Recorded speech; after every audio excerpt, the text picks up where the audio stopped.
Okay, it's on. Hi guys, we are here with your Bible reading. We are going to try it a different way today, so you guys don't have to look at me. See if you like this better, where you can see the words to follow along with me. We'll be reading in the New International Version, and we'll be starting with Matthew chapter 26, reading verses 14 through 46. We'll be talking about a few things in Matthew today. You'll see where Judas Iscariot, one of Jesus' disciples, agrees to betray him. We'll talk about the Last Supper. You'll see Jesus predicting Peter's denial. And then you'll see Jesus in the Garden of Gethsemane. I always pronounce that wrong. I always keep wanting to say Gethsemane. I don't know why. But yes. So let's get started here. If you see these spots on my computer, it's from where I dropped it so many times. I don't see it. It's about ready to crash, I think. Okay, let's begin. Then one of the 12, the one called Judas Iscariot, went to the chief priests and asked, "What are you willing to give me if I deliver him over to you?" So they counted out for him 30 pieces of silver. From then on, Judas watched for an opportunity to hand Jesus over. On the first day of the festival of unleavened bread, the disciples came to Jesus and asked, "Where do you want us to make preparations for you to eat the Passover?" He replied, "Go into the city to a certain man and tell him the teacher says, 'My appointed time is near. I am going to celebrate the Passover with my disciples at your house.'" So the disciples did as Jesus had directed them and prepared the Passover. When evening came, Jesus was reclining at the table with the 12, and while they were eating, he said, "Truly I tell you, one of you will betray me." They were very sad and began to say to him one after the other, "Surely you don't mean me, Lord." Jesus replied, "The one who has dipped his hand into the bowl with me will betray me. The Son of Man will go just as it is written about him, but woe to that man who betrays the Son of Man. It would be better for him if he had not been born." Then Judas, the one who would betray him, said, "Surely you don't mean me, Rabbi." Jesus answered, "You have said so." While they were eating, Jesus took bread, and when he had given thanks, he broke it and gave it to his disciples, saying, "Take and eat. This is my body." Then he took a cup, and when he had given thanks, he gave it to them, saying, "Drink from it, all of you. This is my blood of the covenant, which is poured out for many for the forgiveness of sins. I tell you, I will not drink from this fruit of the vine from now on until that day when I drink it new with you in my Father's kingdom." When they had sung a hymn, they went out to the Mount of Olives.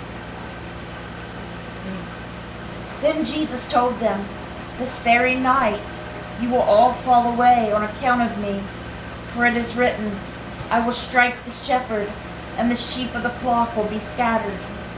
But after I have risen, I will go ahead of you into Galilee."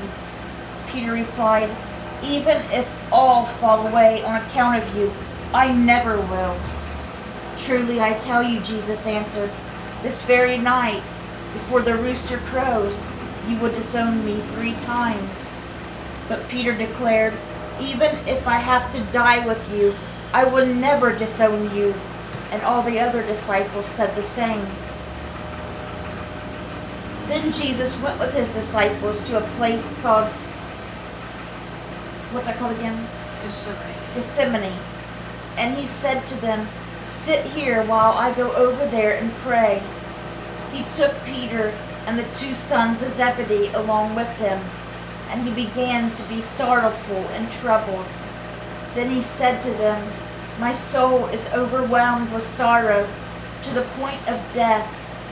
Stay here and keep watch with me." Going a little farther, he fell with his face to the ground and prayed, "My Father, if it is possible, may this cup be taken from me. Yet not as I will, but as you will." Then he turned to his disciples and found them sleeping. "Couldn't you men keep watch with me for 1 hour?" he asked Peter. "Watch and pray so that you will not fall into temptation. The spirit is willing, but the flesh is weak."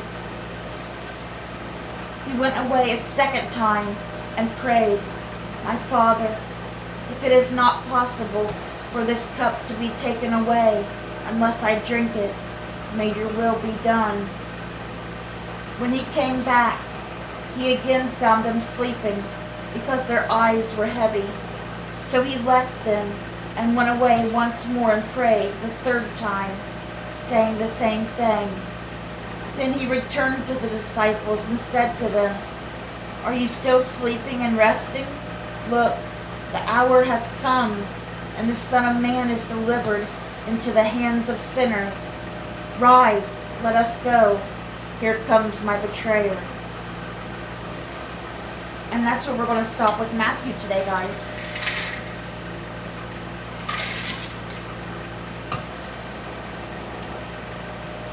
You see Jesus very brokenhearted and really stressed and overwhelmed because he knows what he's going to go through, what those people are going to do to him. And they treated him awful. Spit on him, beat him, took his clothes, and then nailed him to a cross to hang there and die. And they still taunted him even when he was on the cross.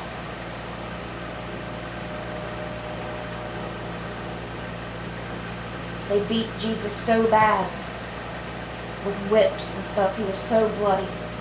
They beat him so bad he could not even bear to hold up his own cross. They was making him carry that big cross for him to be crucified on. And Jesus was so weak he couldn't carry it.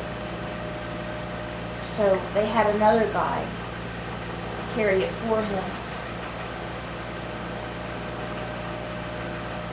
They took big thorns, made it into a crown, shoved it down Jesus' head. Big thorns poking into his head. Just imagine.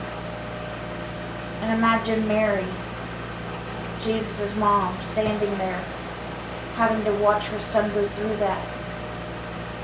And his disciples, the ones who truly loved him, his brothers and sisters.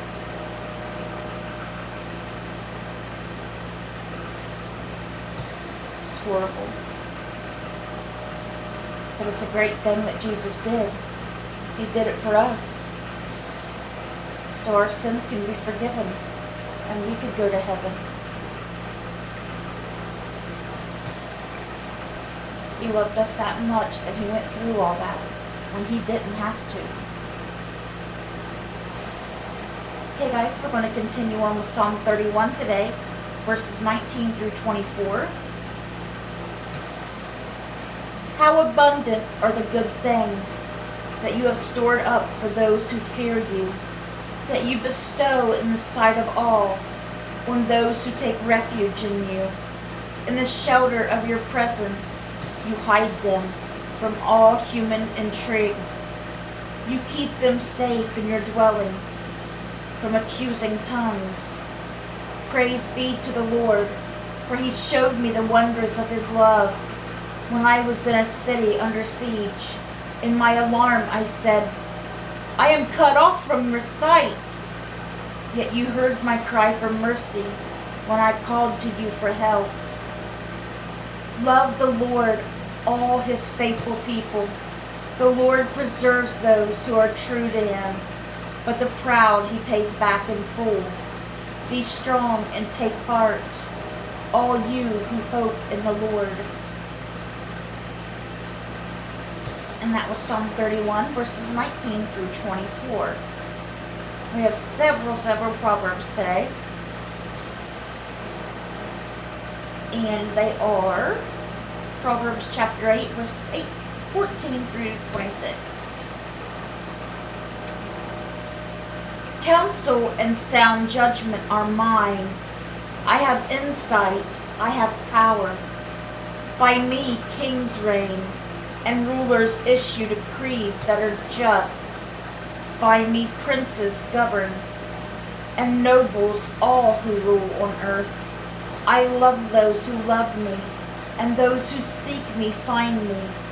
With me are riches and honor, enduring wealth and prosperity.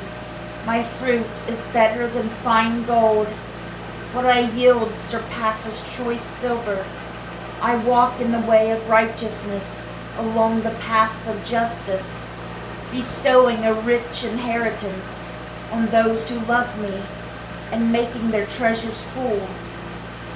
The Lord brought me forth as the first of his works, before his deeds of old. I was formed long ages ago, at the very beginning, when the world came to be. When there were no watery depths, I was given birth. When there were no springs overflowing with water. Before the mountains were settled in place, before the hills I was given birth. Before he made the world or its fields, or any of the dust of the earth. And that was Proverbs chapter 8, verses 14 through 26. Okay, guys, that is our Bible reading for today. I hope it touched your guys' hearts. We are going over to Brother Sherm now with our homework.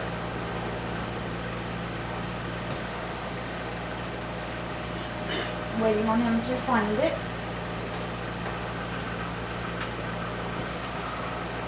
And our homework question for last night was,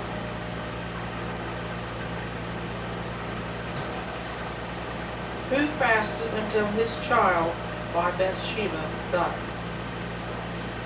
and the answer we should have came up with is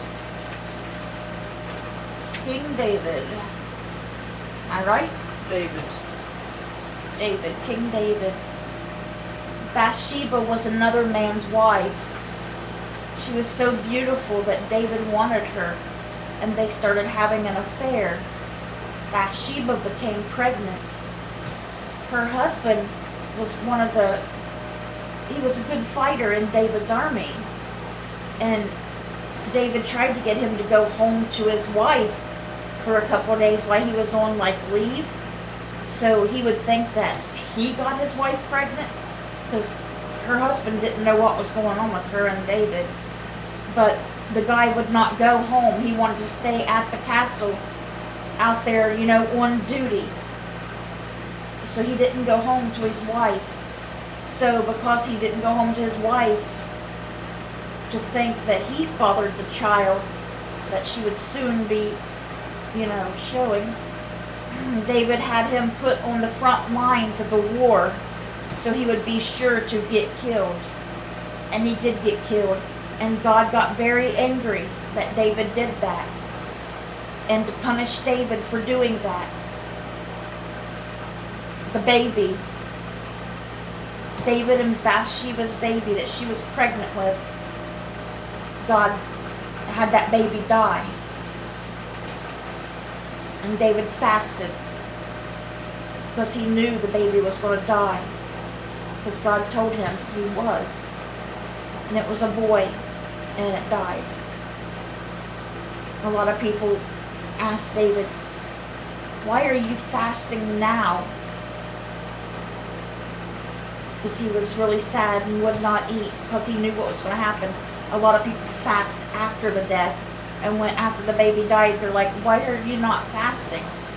And he's like, I've already, fasted. Because he knew what was going to happen. But later they had Solomon, who became king after David. That was Bathsheba and David's son. Okay, guys, And our homework question for tonight is, How many men have bound themselves by an oath to fast until they have killed Paul? and you can find that in the book of Acts chapter 23. Book of Acts, chapter 23, and the question again is, How many men have bound themselves by an oath to fast until they have killed Paul? alright guys, that is our homework, and that is everything for today. We hope you guys have a great rest of your day.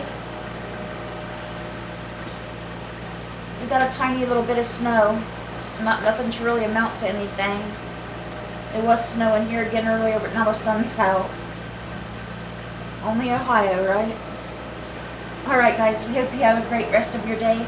Let's bring those souls to Jesus, and God willing, we'll see you guys again tomorrow with another Bible reading. Bye guys. God bless.